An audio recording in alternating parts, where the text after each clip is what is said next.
Buenos días. El día de hoy vamos a abarcar el tema de dolor. Dentro de esta pequeña presentación vamos a tocar los puntos de definición, fisiología, clasificación, semiología y por último el plan terapéutico para, para este síntoma. ¿Correcto? Bueno, vamos de hoy con la definición. ¿Qué nos dice la Asociación Internacional para el Estudio del Dolor, conocida por sus siglas como la ISP? Nos dice que el dolor es una experiencia sensorial y emocional desagradable relacionada con un daño real o potencial del tejido. A ver, vamos a poner comillas en la palabra desagradable y vamos a desglosar el enunciado con un mayor detenimiento para una mejor comprensión. Pongamos un ejemplo. Yo estoy tranquilo y viene una persona, un loco, y me golpea y justo me hace un corte en el antebrazo muy profundo y se va, me deja muy mal herido. Entonces, ¿qué pasa? Yo viví una experiencia sensorial por un componente fisiológico, la sensación, que emocionalmente, emociones, que se relaciona con el componente del sistema límbico, que emocionalmente fue desagradable. Esto quiere decir que el dolor solo es un término al cual recurrimos para manifestar que las experiencias sensitivas que se están suscitando en dicho momento generan una emoción desagradable, ya sea desde irritabilidad, fastidio, ansiedad, repugnancia, etc. Término el cual hemos aprendido a usar a base de las experiencias relacionadas con lesiones en nuestra vida temprana. Ahora, ¿cómo es esto de daño real o potencial? Lo real hace alusión al objetivo y con ello una lesión del tejido que podemos manifestar, mientras que lo potencial hace alusión a lo subjetivo y con ello el aspecto psicológico.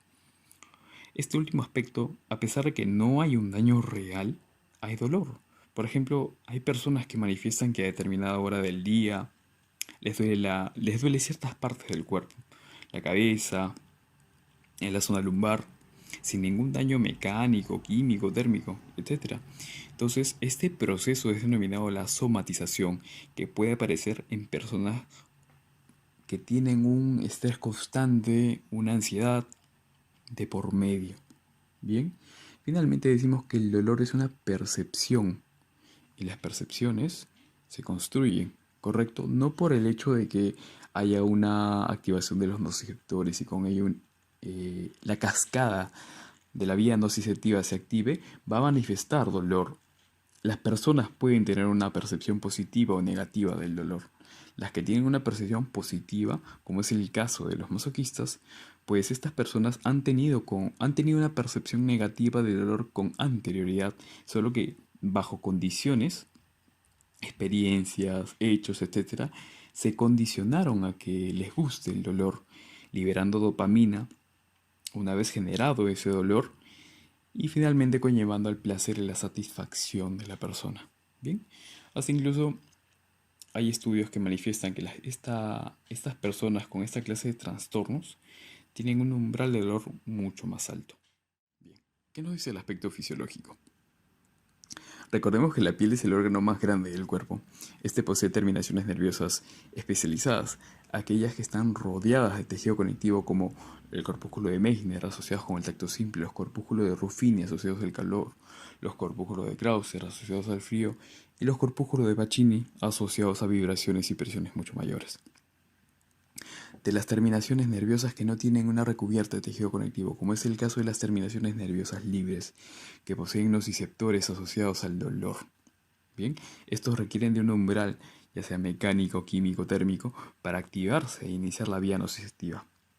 En algunas personas este umbral para el dolor suele ser un tanto elevado y cuesta que manifiesten esa experiencia sensorial, ¿correcto?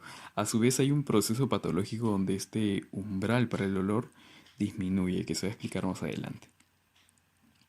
Ahora, para el dolor existen dos tipos de fibras nerviosas, las A delta, que son mielínicas y con ello mucho más rápidas, asociadas al dolor rápido o el dolor agudo, y las tipo C, que son amielínicas, mucho más lentas, asociadas al dolor lento o el dolor crónico.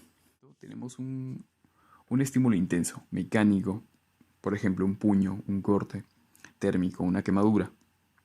Vamos a ponernos en el caso de un corte, que va a provocar, una vez se dé este estímulo intenso, va a provocar la activación de los nociceptores, ¿correcto? Y con ello la destrucción parcial del tejido, liberando sustancias algógenas, sustancias que van a producir dolor a causa de una lisis celular. Tenemos, por ejemplo, el potasio, los hidrogeniones, el ATP. Y también tenemos derivados de los vasos que están lesionados, las plaquetas. Y a su vez también la desgranulación de los mastocitos, su activación. ¿Cómo es esto de la activación? A ver, una vez se ha activado los nociceptores y la vía nociceptiva, van a enviar esos impulsos despolarizantes hacia el soma que se encuentra en el ganglio dorsal de la médula espinal. Pero antes de que salga del tejido, se va a liberar estas terminaciones nerviosas, van a liberar sustancia P, las cuales tienen determinadas funciones, y una de esas funciones es activar los mastocitos, liberando histamina, leucotrienos, prostaglandinas, factores quimiotácticos. También tienen una función en las plaquetas, que al ser activadas van a liberar serotonina. Bien, y también tienen un efecto adicional sobre los vasos sanguíneos, generando una vasodilatación. De acuerdo al tipo de lesión y a la gravedad de esta, se producirá un proceso inflamatorio mediado por sustancias como los leucotrienos, prostaglandinas, factores quimiotácticos, serotonina, aumento de los hidrogeniones, creando un ambiente de acidez, potasio, ATP, bradicininina, etc., conllevando a la disminución del umbral de los nociceptores, también llamado este proceso sensibilización, conllevando una hiperalgesia, que es básicamente eso, la disminución del umbral de los nociceptores. ¿Y cómo se va a manifestar esto? Con una alodinia. La alodinia es solo un término el cual nosotros usamos para mencionar que estímulos que antes no generaban dolor, ahora sí lo hacen. La alodina no tiene ningún mecanismo. ¿Bien? La hiperalgesia sí. ¿Bien? La sensibilización igual. Entonces, este proceso de sensibilización se va a manifestar en los tejidos bajo un proceso inflamatorio constante. Vamos a ponerlo así, una quemadura. Estamos expuestos al sol una determinada cantidad de tiempo y pasa que nos quemamos. Una quemadura de primer grado. Hay una lesión del tejido, hay un proceso inflamatorio. Por eso es que hay ese eritema, hay todas esas características asociadas a la inflamación. Bien, y si yo le golpeo, le paso la mano o le rozo donde está esa zona lesionada con la quemadura, pues a la persona le va a doler. Le va a doler, y con mayor razón si es que le meto un golpe y todo eso. Bien, bueno, ahora vamos a ver la vía nociceptiva como tal, ¿correcto? Bien, como ya hemos mencionado, en su paso estas fibras nerviosas generarán un proceso inflamatorio, además de enviar la señal e iniciar la vía nociceptiva como tal. Tanto fibras A delta como C van a llevar las ondas despolarizantes hacia la médula espinal, ingresando por los cordones posteriores de la médula espinal. Las fibras A delta harán sinapsis con las neuronas de segundo orden ubicadas en la lámina de Rexet número 1, mientras que las fibras de tipo C, un grupo irá hacia la lámina número 2 y otro grupo irá hacia la lámina número 3, donde requerirán de interneuronas para poder excitar a las neuronas de segundo orden ubicadas en la lámina número 5. Luego, acá vemos una imagen en la cual podemos manifestar cómo ingresan las fibras A delta y las fibras de tipo C, hacen sinapsis en las respectivas láminas de Rexet y finalmente ambas van hacia el lado contrario de la médula a través de la comisura anterior y finalmente ascienden. ¿Correcto? Recordar que las fibras A delta pertenecen al fascículo neoespinotalámico y las de tipo C al fascículo paleoespinotalámico. Bueno, ahora vamos a ver con mayor detenimiento qué pasa cuando estas fibras ascienden. Una vez ascienden estas fibras, la mayoría de las fibras A delta asociadas al dolor agudo irán hacia el tálamo y el resto irá al sistema reticular. Ahora, la mayoría de estas fibras que yacen en el tálamo harán sinapsis con neuronas de tercer orden. las cuales irán hacia el sistema límbico, específicamente a la circunvolución del cíngulo, asociado a las emociones, al hipotálamo con la respuesta autónoma, y también del tálamo se enviarán fibras nerviosas hacia la corteza cerebral, específicamente al área somatosensorial, luego al área de asociación somestésica, donde se va a dar la percepción del dolor. También al área frontal, donde se manifiestan parte de las emociones. Ahora, en relación a la fibra C, con el mecanismo de dolor crónico, la mayoría va a ir al sistema reticular, a la sustancia periacueductal y a la zona tectal del mesencéfalo. Se cree que estas zonas perciben tipos de dolor que causan sufrimiento. Esto es lo que menciona el libro de Gaito. Y el resto irá hacia el tálamo. Bien, el sistema de analgesia fisiológico, el sistema de analgesia endógeno, se va a explicar con mayor detenimiento en un video aparte. Bueno, ahora vamos a tocar el punto de clasificación. El dolor se puede clasificar de acuerdo a su duración. Tenemos el dolor de tipo agudo, el crónico y el paroxístico. El agudo tiene una característica importante, que tiene procesos de aumento de la frecuencia cardíaca, aumento de la presión arterial, etc. Tiene una respuesta autónoma. La función más importante del dolor agudo es proporcionarnos, es un sistema de alerta del momento, ¿correcto? Y el tiempo suele ser entre minutos, horas y, como dice el libro de semiología de Argente, hasta máximo una semana. El dolor paroxístico, que suele aparecer en situaciones que no lo esperamos, por ejemplo, es el caso de las migrañas. Y el dolor crónico también tiene un tiempo, puede ser de semanas hasta meses, incluso años. No tiene una función concreta, y las características más importantes es que a veces las personas que tienen un dolor crónico, ya sea por una causa, una etiología de por medio, van a presentar, dependiendo del tiempo que tengan este dolor, anorexia, hiporexia, disminución de la libido, entre otras cosas. Ahora, en lo que respecta a la clasificación según la localización, tenemos dolor de tipo somático y visceral. Dentro del somático, superficial y profundo. Y en lo que respecta al dolor visceral, este es sobre todo mediado por la respuesta autónoma, las fibras autónomas. Bien. Y por último, una clasificación fisiopatológica, ya sea el dolor de origen nociceptivo, neuropático y psicógeno. ¿Bien? Neuropático se asocia más a la lesión de las terminales nerviosas, de las fibras. ¿Bien? Y el dolor psicógeno ya va más a un aspecto psicológico, subjetivo. Vamos a especificar un poquito más esto del dolor visceral. Para que se manifieste el dolor visceral, van a haber 4 estímulos. Isquemia, la falta de irrigación a ese órgano. Se cree que los productos del metabolismo anaerobio son los responsables de que se produzca este tipo de dolor. Lesiones químicas, ¿no? Sustancias fuera del tubo digestivo, una pancreatitis. Se liberan las enzimas proteolíticas. Espasmos musculares, que este vendría a ser el mecanismo para el dolor de tipo cólico. Las contracciones constantes hacen que aumente la presión intraluminal en todas las vísceras que son huecas. Y también la hiperdilatación de las vísceras huecas, ¿no? Cuando hay un estiramiento constante del tejido que lo compone, y también puede conllevar a causa de la hiperdilatación de la víscera, un colapso de los vasos que irrigan este órgano. Bien, también hay un punto bastante importante en relación a las vísceras insensibles al dolor.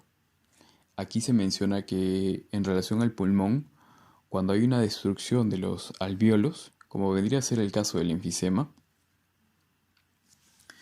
no se va a manifestar.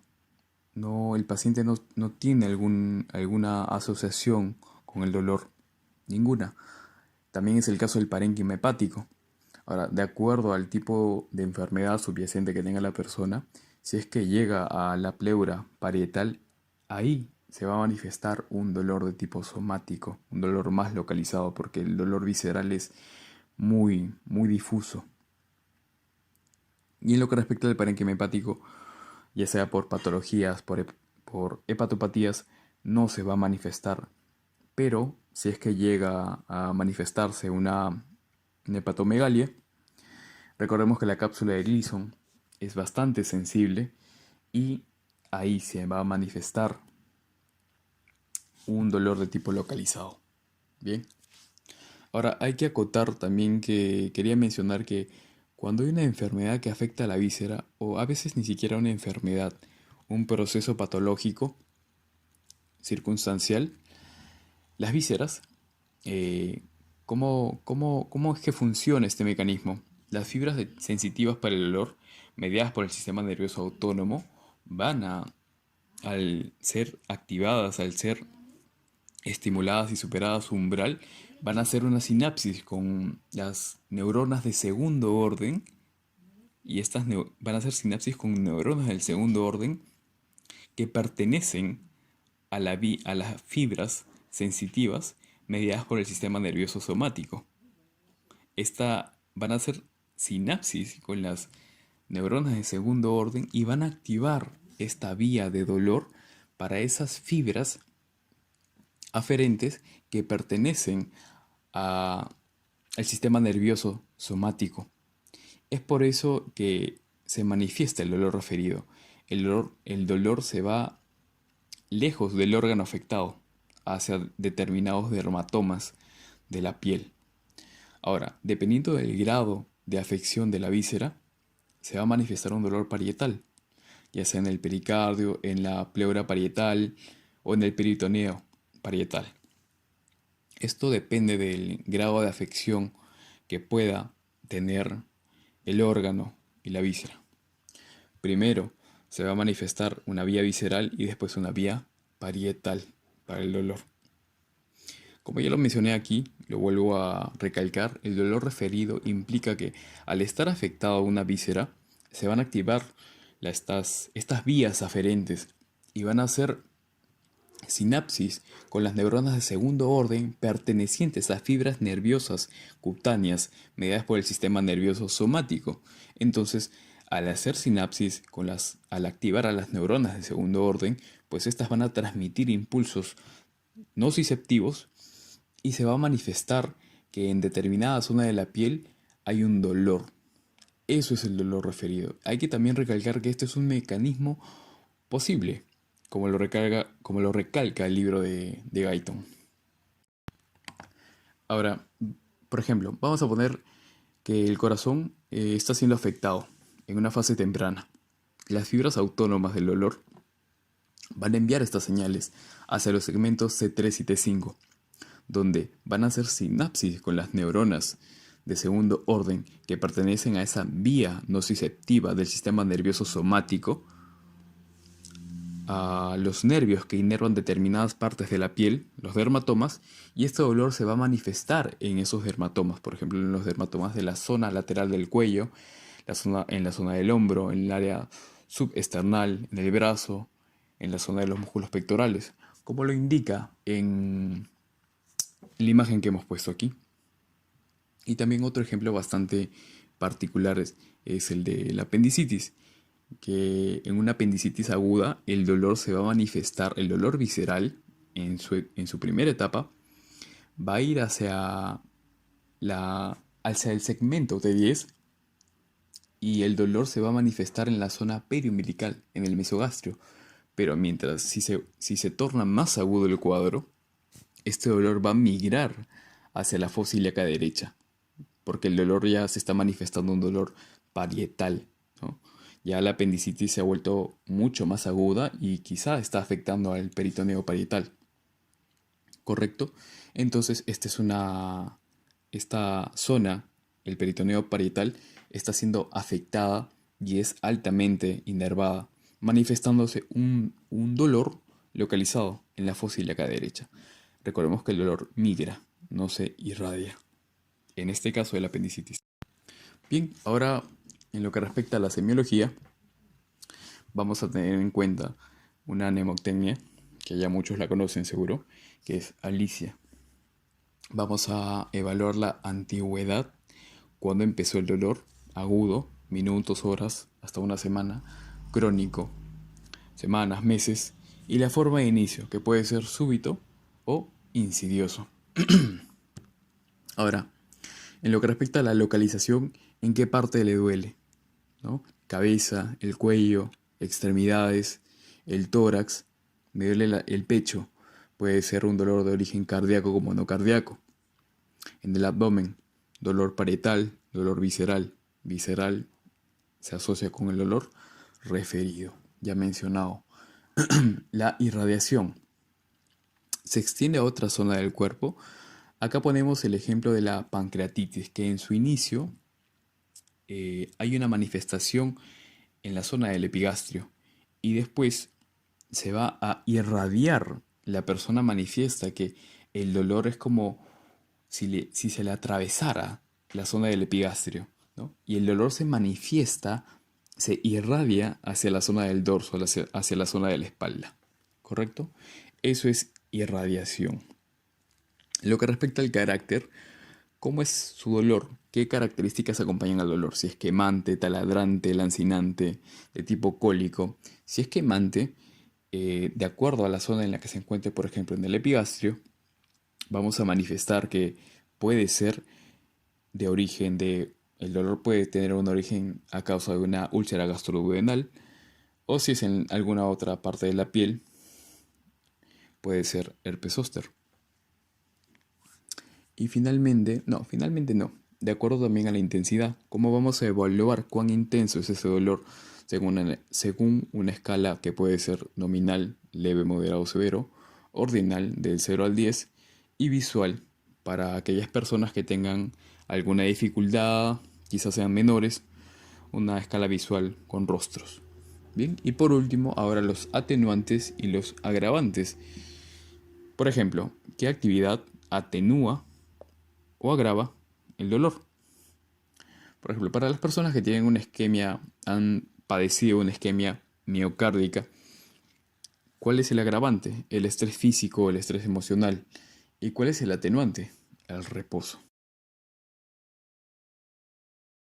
Finalmente, para hablar acerca del aspecto terapéutico del dolor, vamos a considerar lo que nos ha mencionado el libro de Goodman, Farmacología de Goodman, y lo que nos ha mencionado el libro de Medicina Interna de Harrison. Bien, en relación al dolor agudo, primera línea vamos a tener a los famosos AINES, y dependiendo de los síntomas o lo que manifieste el paciente, vamos a usar el famoso acetaminofeno. Bien, los AINES tienen un mecanismo de acción en común, que básicamente es inhibir a la COX-1 o algunos fármacos que son bastante selectivos, específicamente a la COX número 2.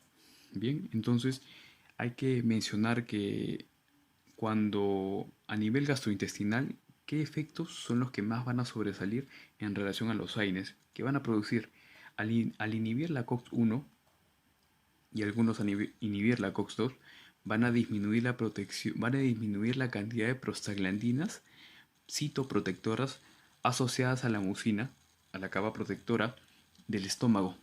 Esto va a conllevar a que haya una menor, se pierda ese efecto protector y se genere a largo o a corto plazo las famosas úlceras en el estómago. Bien, además hay que mencionar que la ingesta de AINES a nivel oral, enteral, al ser estos fármacos muy ácidos, va a contribuir a que manifiesten a largo plazo las famosas úlceras. Bien, el acetaminofeno no se considera un AINE porque tiene un mecanismo de acción similar, pero difiere bastante de esta clasificación, de esta familia. Bien, y como segunda línea tenemos a los opioides. El uso de los opioides va a depender, tiene un manejo bastante específico, de acuerdo a la patología que presente la persona y lo que manifieste esta persona.